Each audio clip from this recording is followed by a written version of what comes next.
manquez parfois de confiance en vous, vous avez l'impression que les autres vous jugent.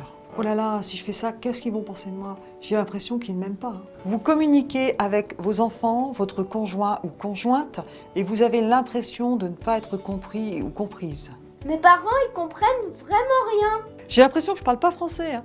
Mais ils le font exprès ou quoi? Vous vous posez beaucoup de questions. Vous avez parfois l'impression d'être débordé par vos émotions. Mon Dieu, et si jamais ça ne se passait pas comme je le voulais? Aujourd'hui, vous allez découvrir ce qu'on devrait tous apprendre à l'école. Pourquoi on ne se comprend pas et comment faire pour vivre plus sereinement au quotidien. Vous êtes toujours là? Ok. On considère notre cerveau comme un ordinateur. Il capte des données avec nos 5 sens. Visuel, auditif, kinesthésique, olfactif et gustatif. Il traite énormément d'informations au niveau conscient et inconscient. Il doit donc trier et organiser ces informations. Pour ce, il fait 3 grandes opérations. Tout d'abord, il va faire des omissions. Omission, exemple, vous êtes enceinte, vous voyez des femmes enceintes partout. Avant, il n'y en avait pas plus ni moins, mais vous ne les voyez pas. Vous achetez une nouvelle voiture, eh bien vous voyez cette voiture partout. Avant, il n'y en avait pas moins ni plus, mais vous ne la voyez pas. Votre cerveau faisait une omission. Il fait des distorsions.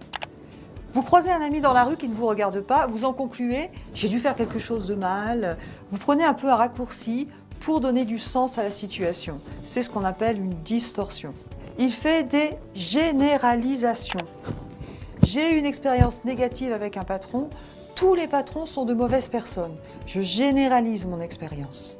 Et c'est en fonction de notre vécu, c'est-à-dire nos expériences, nos croyances et nos valeurs, que le cerveau va interpréter la situation. C'est en fonction de cette interprétation personnelle, c'est-à-dire notre vision du monde, que nous allons avoir une émotion qui va engendrer elle-même un comportement.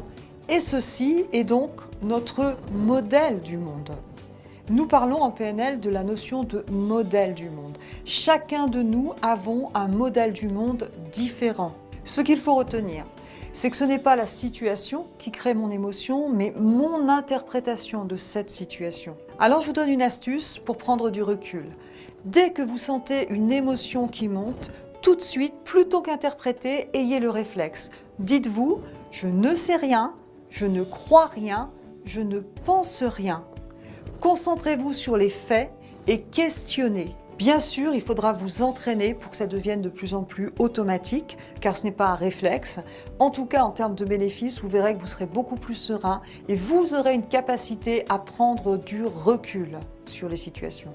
Vous comprenez bien que pour mieux communiquer, il va falloir comprendre le modèle du monde de l'autre et que la communication, ça s'apprend. C'est exactement ce que nous proposons en PNL. Si ça vous intéresse, rejoignez-nous sur notre site internet ou sur notre chaîne YouTube. Je vous dis à bientôt!